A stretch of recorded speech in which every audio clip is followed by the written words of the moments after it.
Sud Radio, la vérité en face, Jean-François Achili. 0826 300 300. Vous êtes très réactif ce lundi matin dans la vérité en face. Invité ce matin, bonjour à vous, Najat Vallaud-Belkacem. Bonjour. Alors je ne dirais pas ancienne ministre, je dirais présidente de France Terre d'Asile. Bienvenue sur Sud Radio et vous êtes là ce matin. Alors sans votre co-auteur, qui est un économiste spécialiste de la question, Benjamin Michalet. Qui aurait voulu être là. Oui, mais vous allez vous débrouiller tout seul très très bien, j'en suis persuadé. Réfugiés, ce qu'on ne nous dit pas, c'est le titre de votre essai paru chez Stock, qui est un essai, on va dire, je dirais engagé, documenté sur la réalité de ce que sont les réfugiés aujourd'hui, avec un souci de votre part, je vais vous laisser parler, rassurez-vous, de la définition exacte de ce que sont les réfugiés, parce qu'il y a beaucoup de confusion, Najat Vallaud-Belkacem. Oui, merci beaucoup. Peut-être une présentation rapide, voilà, à quel titre on parle tous les deux. Donc moi, notamment en ma qualité de présidente de France Terre d'Asile, j'allais dire plus généralement parce que depuis des années maintenant, j'évolue, je regarde de très près, je suis praticienne en quelque sorte de ce sujet des demandeurs d'asile, des réfugiés, des déplacés forcés, qui est un sujet extrêmement important en fait, qu'on a besoin de mieux comprendre, de mieux appréhender, parce qu'il ne va pas s'arrêter demain malheureusement à l'aune des conflits. Regardez la canicule aujourd'hui. Voilà, et le changement climatique, même si aujourd'hui dans les textes vous ne voyez pas reconnaître le statut de réfugié parce que vous fuyez le changement climatique. Mais peut-être demain faudra-t-il le faire. Bref, donc c'est un sujet que les citoyens ont vocation à mieux connaître, parce que c'est aussi un sujet qui fait l'objet évidemment de beaucoup de manipulations. Et donc soit ils sont infantilisés, soit ils sont carrément trompés, et il faut arrêter, et c'est la raison pour laquelle avec Benjamin Michalet, qui de son côté est un économiste, un scientifique en charge des questions de migration mondiale depuis des années et qui connaît toute la recherche sur le sujet dans tous les pays du monde, nous avons voulu finalement aller puiser à cette recherche pour trouver les réponses aux questions que se posent les Français. Alors vous dites donc l'ambition, parmi les ambitions, c'est ce que vous dites dans votre essai, c'est de reprendre le contrôle, vous dites. Mais de quoi au juste, Najat Vallaud-Belkacem ? Le contrôle du récit en réalité, de comprendre, en fait, reprendre le contrôle de la compréhension, de l'appréhension de ce sujet. Qu'est-ce qu'un demandeur d'asile ? Exactement. Voilà. C'est la question à laquelle il faut répondre. Alors, un demandeur d'asile, c'est un déplacé forcé. En fait, c'est quelqu'un qui n'a pas d'autre choix, qui est poussé par les circonstances. Quelles sont ces circonstances ? Le fait d'être persécuté chez lui, en raison notamment de sa race, de son ethnie, de son opinion politique, de sa religion. Tout cela est bien décrit dans la Convention de 51. Oui. Ça, c'est la persécution. Et il y a la deuxième situation qui fuit un conflit de haute intensité où il risque sa vie à chaque instant. Donc, c'est des gens qui n'ont d'autre choix que de fuir chez eux. Et qui, fuyant chez eux, en fait, si on prend ce que sont les demandeurs d'asile d'aujourd'hui, on se rend compte que l'immense majorité fuit chez eux pour rejoindre un autre territoire de leur propre pays. Ils sont déplacés forcés, mais ils restent à l'intérieur de leur pays.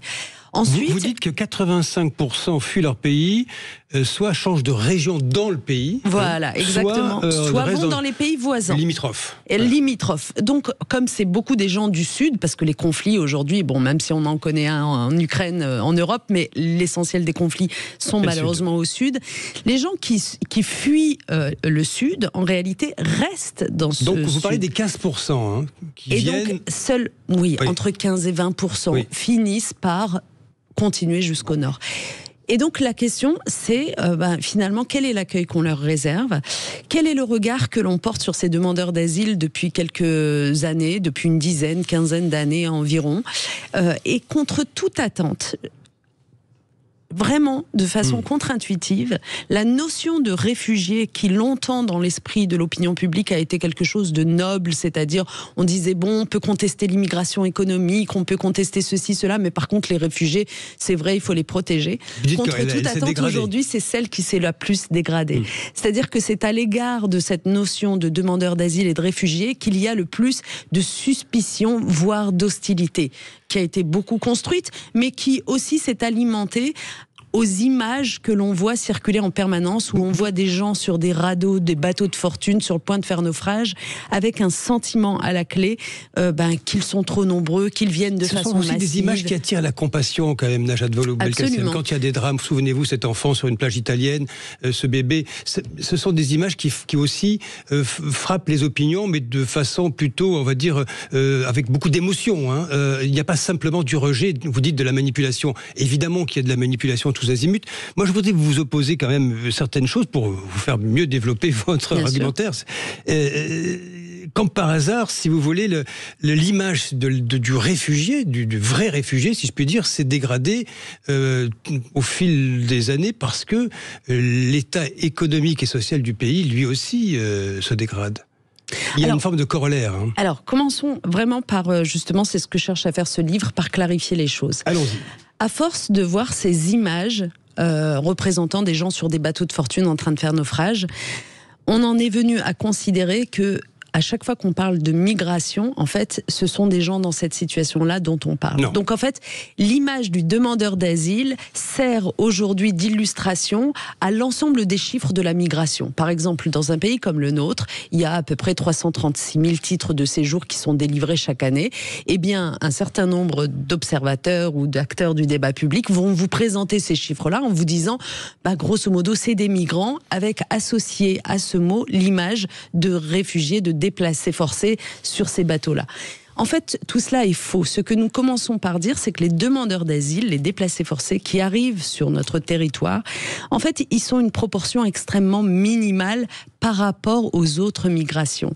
Les migrations les plus nombreuses que nous avons dans un pays comme le nôtre, c'est d'abord les étudiants étrangers, puis la migration économique, puis la famille, les couples mixtes, etc. Et les demandeurs d'asile, finalement, ça n'est que 12%. Alors, pour être précis, hein, vous disiez 330 000, alors il y a le chiffre de gouvernemental, hein, effectivement, vous avez raison, 336 700, et vous avez raison, le tiers, 109 000 des poussières, ce sont les étudiants. Les motifs familiaux, 90 000, c'est le quart, et il y a les motifs humanitaires qui sont en forte augmentation, mais on va dire c'est 55 000, hein, et les titres de séjour pour motifs économiques sont stabilisés autour de 55 000. Voilà. Donc ce n'est qu'une part de tout ça. Donc en fait, ce que je cherche à dire, et c'est très important de le comprendre, c'est que les demandeurs d'asile, vous savez, ceux-là même que le droit international nous impose d'accueillir pour instruire leurs dossiers, etc., et c'est ça qui gêne beaucoup de gens parce qu'ils se disent on n'a pas d'autre choix que de les accueillir, c'est attentatoire à notre souveraineté. En fait, ceux-là ne représentent qu'une infime proportion. Ils prennent une place disproportionnée dans le débat public, mais en fait, ils sont un tout petit nombre. Pour donner des chiffres clairs, en 2024, vous aviez à peu près 133 000 demandeurs d'asile qui ont demandé l'asile en France. Bon, et parmi ceux-là, d'ailleurs, on en a accepté à peu près 70 000, donc on n'accepte pas tout le monde. Donc, en fait, il faut comprendre que depuis des années, cette figure du demandeur d'asile, du déplacé forcé qu'on n'a pas d'autre choix que d'accueillir, elle s'est imposée dans le débat public comme la traduction de ce qu'est la migration de façon tronquée, fausse. Parce que les étudiants étrangers, donc 30%, les travailleurs qualifiés, etc., ça, pour le coup, un État, notre État, peut tout à fait réguler cette migration volontaire-là. Et en fait, la question, c'est pourquoi il n'a pas une politique publique volontaire sur ce sujet-là, en disant parfois on a plus besoin, parfois on a moins besoin, et reprendre le contrôle, c'est ça finalement. En sortant des clichés, Najat Vallaud-Belkacem, mais je me fais l'avocat du diable, il faut bien que quelqu'un vous porte la contradiction. J'ai ce rôle-là, il se trouve ce matin, j'aurais bien aimé qu'il y ait une personne qui pense à l'inverse de vous, mais je traduis ce que j'entends. Hein, que quand vous dites 130 000, ce n'est pas beaucoup eu égard à 68 millions d'habitants en France, mais 130 000, c'est une ville moyenne. On pourrait vous rétorquer que c'est une ville moyenne qui arrive chaque année en France. Oui, vous avez raison, la moitié est à peu près rebootée, enfin retoquée, pardon, déboutée, pardon. Mais que deviennent-ils au juste? Parce qu'il y a 20 000 expulsions par an en France. Parmi elles, certains demandeurs d'asile. Le problème, c'est que ceux qui sont déboutés du droit d'asile ne partent pas. Ça, c'est une première chose. La deuxième chose, Najat Vallaud-Belkacem, et je vais aller dans le sens de ce que vous dites, la France ne sait pas accueillir les réfugiés. les demandeurs d'asile. Pourquoi ? Parce que les process sont trop longs. Il faut se mettre à la place du parcours de celui qui arrive, ou celle qui arrive, qui débarquerait à Marseille, je dis n'importe quoi, qui aurait un ticket de métro ou de train pour aller jusqu'au tribunal concerné. Il faut aller à l'office qui s'occupe des réfugiés. Il y a ensuite des rendez-vous avec les tribunaux. Il y a ensuite, ça prend des mois. Ça se passe dans des chambres d'hôtel. On va de chambre d'hôtel en chambre d'hôtel. Ça n'avance jamais. Pendant ce temps, ceux qui prétendraient à occuper un emploi, par exemple, ne peuvent pas le faire. Les process sont trop longs. Et c'est ce qui pose problème. Vous êtes d'accord avec ça ? Alors, toutes les questions que vous posez sont évidemment il y a beaucoup de questions en même temps, j'en conviens. Non, elles sont justes et complètement légitimes et on en parle beaucoup dans le livre. Mais je crois que pour vos auditeurs, il est important de commencer par rappeler pourquoi est-ce que le droit d'asile, c'est quelque chose d'important. Parce que, en fait, le problème, c'est que sinon, on s'y perd. Après, on abordera les dysfonctionnements. Mais pourquoi c'est important, le droit d'asile ? Et pour vous l'expliquer, je vais repartir de ce qui s'est passé pendant la Seconde Guerre mondiale. Parce qu'en fait, c'est l'histoire qui a construit le droit d'asile. Pendant la Seconde Guerre mondiale, vous avez eu des Juifs d'Allemagne qui, voyant ce qui se passait, évidemment, dans ce pays, on cherchait à fuir la folie d'Hitler et qui ont frappé à la porte des pays voisins. Et un certain nombre de ces pays voisins ont refusé d'ouvrir leurs portes. Et donc le chemin de ces fuyards, de ces demandeurs d'asile, on va les appeler comme ça, s'est terminé dans des camps d'extermination. La Convention de Genève, qui date de 1951, n'a pas été adoptée par hasard en 1951. Elle a été adoptée au lendemain de la Seconde Guerre mondiale, dans toute cette période où on s'est dit plus jamais ça, plus jamais laisser entre les mains d'un État tortionnaire des gens, des individus sans leur prêter assistance. Et donc en fait, il faut comprendre que ce droit d'asile, il est incroyablement précieux. Que quand des gens fuient des persécutions, et on en a eu un exemple très récemment avec les Syriens, lorsque les caméras de télévision sont entrées au moment de la chute de Bachar el-Assad dans les prisons de Bachar el-Assad et qu'on a vu à quoi ressemblaient les salles de torture, de détention, etc. Eh bien, quand les gens fuient ça, personne n'a envie de rester. Mais personne ne peut rester. Personne. Mais surtout, vous ne pouvez rien, leur reprocher et vous leur ouvrez la porte et vous instruisez leur dossier. C'est légitime, évidemment, d'instruire leur dossier, ce que fait en effet l'OFPRA, puis la Cour nationale du droit d'asile, s'il y a appel, va instruire le dossier des personnes qui viennent demander l'asile. Ça, c'est le principe, mais voilà. qui est un héritage, si je puis dire, des drames qui se sont produits durant la Deuxième Guerre mondiale. Vous savez quoi, Najat Vallaud-Belkacem, nous allons poursuivre dans un court instant, parce qu'il faut marquer une pause. Bien sûr, et nous je allons reviendrai revenir sur les dysfonctionnements. Sur les principes et les dysfonctionnements, et je vous opposerai quelques chiffres qui font que l'opinion publique s'inquiète. Je crois que c'est une donnée qu'il faut aussi prendre en compte, ne serait-ce que pour peut-être apaiser le débat et résoudre les éventuels conflits. À tout de suite, Najat Vallaud-Belkacem.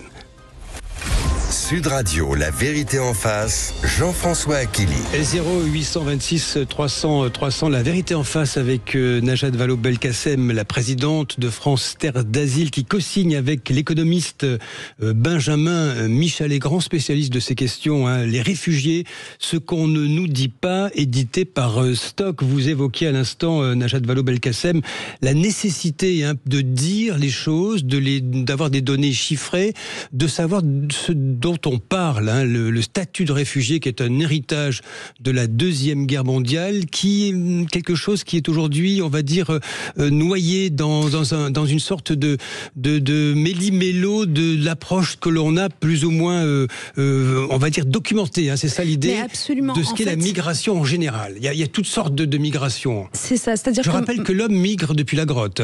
Tout à fait. Tout à fait. La migration, ça a toujours existé. Cette histoire. Mais en fait, en première partie de cette émission, on s'est attaché, je l'espère, à bien rappeler les chiffres et les proportions pour comprendre à quel point c'est étonnant que les demandeurs d'asile et les réfugiés prennent toute cette place dans le débat public sur les migrations, alors qu'en réalité, ils représentent une toute petite proportion. Donc, ensuite, j'ai essayé de rappeler pourquoi c'était important, le droit d'asile, et pourquoi c'est précieux. On ne peut pas laisser quelques manipulateurs nous l'enlever, en fait, parce que demain, potentiellement, on risque d'en avoir besoin, y compris pour nous-mêmes. Donc, il vaudrait mieux s'échiner à le protéger, ce droit. Troisièmement, ce qui s'est passé depuis maintenant une dizaine d'années, c'est qu'un certain nombre, quand même, de manipulateurs ont petit à petit jeté la suspicion et l'opprobre sur le statut même du demandeur d'asile et du réfugié. D'abord en prétendant que la plupart d'entre eux étaient des fraudeurs, qu'ils prenaient les chemins de l'asile pour d'autres raisons que la persécution ou le risque de mort imminente. Et en fait, normalement, encore une fois, à l'aune de l'ouverture des prisons de Bachar el-Assad, c'est-à-dire 10 ans après l'accueil des Syriens, c'était il y a 10 ans qu'on les a accueillis, on est capable aujourd'hui d'y voir plus clair sur tous ces procès en légitimité permanente. Et en fait, on se rend compte que quel est l'individu qui rationnellement, pour d'autres raisons que la peur pour sa vie, traverserait le désert libyen, prendrait le risque qui est désormais documenté de se faire torturer en Libye, de mourir en Méditerranée pour arriver chez nous. Donc le plus probable quand même, c'est que les gens qui fuient parce qu'ils sentent qu'ils n'ont pas d'autre choix. Alors ensuite, quand ils arrivent chez nous, que leur dossier est instruit, comme on l'a dit tout à l'heure, il y en a 70 000 sur 130 000 qui sont acceptés, ça veut dire que le reste ne le sont pas. Le reste qui ne le sont pas, est-ce que ce sont des fraudeurs ? Pas forcément. Peut-être que eux, dans leur esprit, ils se sentaient légitimes à fuir, mais simplement que ça ne correspond pas à notre cadre à nous. D'ailleurs, quand on regarde, qu'on compare avec les pays voisins, l'Allemagne, l'Espagne, etc., on regarde quelle est la proportion d'acceptés parmi les demandeurs d'asile qui arrivent chez eux. Eh bien, nous n'avons pas les mêmes proportions, ce qui signifie bien que tout ça est quand même assez sujet à l'interprétation. Najat Vallaud-Belkacem, je vais vous opposer un ressenti au travers de ce que nous pouvons faire dans nos travaux journalistiques. Oui, vous avez raison, il y a d'un côté l'asile conventionnel selon la Convention de Genève, et vous avez raison d'en rappeler les principes éminents, et puis de l'autre, il y a, vous savez, l'opinion publique, ce n'est pas que de la manipulation. Vous avez des gens très raisonnables que je croise régulièrement qui s'inquiètent de l'état de la réalité économique et sociale de ce pays. Je donne des chiffres idiots. Vous avez une dette cumulée à 345, 6 même milliards d'euros. Vous avez 40 milliards en plus. Vous avez 114% du PIB aujourd'hui pour ce qui est de cette dette. Vous comprenez que nous n'avons plus forcément les moyens de certaines ambitions. Je continue. Vous avez un taux de chômage qui est à 7,3% de la population active. Grosso modo, près de 2,5 millions de personnes qui cherchent un emploi dans ce pays. Vous avez un parc HLM très important, très insuffisant. Vous avez 2,5 millions de demandes HLM en attente, pas seulement des Gaulois et des Français de souche. Je fais exprès de forcer le trait par rapport à ce que vous dites sur la manipulation. Je ne nie pas qu'il y ait une forme de manipulation, mais vous avez un pays qui est inquiet, qui est exempt, qui va dans le mur. Et si vous voulez, l'idée, c'est que est-ce qu'il a encore les moyens d'une ambitieuse politique d'accueil de la migration, quelle qu'elle soit? C'est la question qui est posée aujourd'hui. C'est la réalité économique et sociale du pays, sans passer par, je comprends, les combats politiques et les intentions cachées des uns et des autres. Tout à fait, et vraiment, je tiens à préciser c'est de ça dont on parle, Je tiens à préciser que ce livre, nous ne l'avons absolument pas rédigé avec Benjamin Michalet sur le mode du traité de valeurs humanistes, etc. Non, c'est un essai chiffré, un essai scientifique. Je reconnais, c'est très technique. Oui. Et d'une certaine façon objectif et neutre. Et donc, dans l'objectivité, nous sommes allés regarder toutes les recherches qui ont été menées sur l'impact économique, en effet, des réfugiés, des demandeurs d'asile, et même, j'allais dire, de la migration économique, estudiantine, etc. En fait, il faut vraiment comprendre qu'il n'y a pas d'impact négatif sur l'économie. Tout ça a été étudié, mais au trébuchet. Jamais, en aucun cas, vous ne trouverez de chercheurs qui vous disent ça coûte à l'économie du pays d'accueil. Pourquoi ? Parce que même lorsque le pays d'accueil va fournir une aide, par exemple, les demandeurs d'asile ont droit à une allocation, elle est toute petite, elle est de 7 € par jour, mais bon, une allocation de demandeurs d'asile. Eh bien, même avec cette aide qui est fournie, il ne faut pas oublier que le demandeur d'asile devient lui-même un consommateur, qu'il paye la TVA et que, en fait, il contribue finalement à la richesse nationale. Dès que ces personnes sont autorisées à travailler, et c'est là qu'on aborde les dysfonctionnements que vous évoquiez tout à l'heure, quand leur donne-t-on la possibilité de travailler ? Accueillir, encadrer... Bien sûr, accompagner. Mais il faut juste une politique publique sérieuse. Il faut arrêter avec les débats qui ne servent que à créer des écrans de fumée. Beaucoup de gens utilisent la question migratoire. Le problème, c'est que le pays en question, quelles que soient les majorités qui se sont succédées, que ce soit la droite ou celle à laquelle vous avez appartenu, vous avez été ministre de la République sous François Hollande. Ce pays, il ne sait pas accueillir. Ce pays ne sait pas relever l'économie. Ce pays ne sait pas fabriquer suffisamment de logements. Ce pays, etc., etc. C'est le problème qui est posé. C'est le problème du trop-plein. Je ne dis pas qu'il faut arrêter, couper le robinet de l'immigration. Ce que je dis, c'est que le ressenti des individus, par-delà les combats politiques, c'est aussi une forme d'inquiétude d'un pays qui n'arrive pas à se relever. Et donc il se dit, comment est-ce qu'on fait pour tout faire? Voilà. Alors attendez, je vais vous donner un exemple. C'est une vraie question. En fait, je vais même vous donner 2 exemples. L'Espagne et l'Italie. Je vais faire de la politique là, ce matin. Non, mais l'Espagne et l'Italie, qui sont pourtant avec des gouvernements qui ne sont pas tout à fait les mêmes. Madame Meloni d'une part et Monsieur Sanchez d'autre part, donc la gauche en Espagne. Ont pris la décision de régulariser des travailleurs sans papier par centaines de milliers ces derniers mois. Par exemple, en Espagne, sur les 3 ans qui viennent, ils vont en régulariser 900 000. Ils ont, tous les deux, ces pays, des taux de croissance insolents. En fait, on a besoin dans nos pays d'avoir, y compris des travailleurs étrangers, en emploi, dans un nombre d'emplois sous tension extraordinairement important, y compris pour résoudre la question des déserts médicaux, la question des services publics en souffrance, la question des logements qu'il faut construire en nombre. En fait, si vous voulez, les 2 sujets ne s'opposent pas. C'est pas parce que vous accueillez des nouveaux venus que vous allez avoir plus de déserts médicaux. Au contraire, les nouveaux venus, vous accueillerez beaucoup de médecins parmi eux. Donc c'est une solution possible aux déserts médicaux, vous voyez. Et c'est ce que vous défendez dans Réfugiés. C'est un livre que je rappelle. C'est quand même, c'est pas un brûlot. C'est un livre technique. C'est un livre qui se veut sérieux, tout simplement, et qui s'adresse aux citoyens en lui disant tout ça est un sujet trop important pour le laisser entre les mains des manipulateurs ou des technocrates. Ressaisissez-vous-en, parce qu'en fait, c'est aussi de vous et de vos enfants qu'il est question dedans. Le temps passe vite, l'heure tourne. Pourtant, nous sommes restés longtemps ensemble, Najat Vallaud-Belkacem. D'un mot, la politique, la politique, au sens de candidature à telle ou telle élection, c'est terminé pour vous? Vous avez tourné la page? Je suis élue en Auvergne-Rhône-Alpes, donc voilà. Mais vous voulez dire la politique nationale? Je verrai bien. Honnêtement, je ne fais pas de plan sur la comète. Moi, j'ai quand même le sentiment qu'on traverse un moment charnière, vraiment sur le plan de la démocratie, entre la désinformation, entre la tentation pour l'autoritarisme. Votre famille politique, le Parti socialiste, qui brandit la menace de la censure là en septembre, tout de suite d'ailleurs demain et en septembre aussi, et que vous voyez par exemple des questions aussi importantes que celles sur les réfugiés, vous ne pensez pas qu'à un moment donné les partis doivent mettre la présidentielle un peu dans le tiroir et bosser ensemble, notamment sur ces sujets-là, pour une fois? Alors, pour le coup, j'adorerais en effet que sur certains sujets, mais y compris les politiques migratoires, en effet, l'éducation fait partie aussi.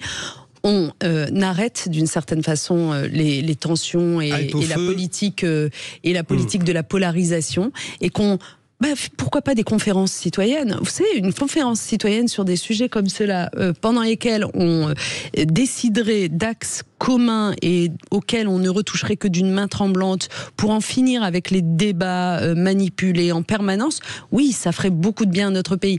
Et honnêtement, c'est très intéressant de voir que même du côté des acteurs économiques, il y a un discours assez clair sur le fait que nous avons besoin notamment de migration économique. Pourquoi est-ce que ces acteurs-là ne sont pas entendus quand il y aurait besoin, pour le coup, d'éclairer ce sujet? Allez, merci à vous, Najat Vallaud-Belkacem, d'être venue dans ce studio de La Vérité en Face sur Sud Radio. Je rappelle, avec Benjamin Michalet, Réfugiés, ce qu'on ne nous dit pas, paru chez Stock. Merci à vous. Dans un instant, les médias, ce sera avec Valérie Expert et Gilles Gansman. Merci.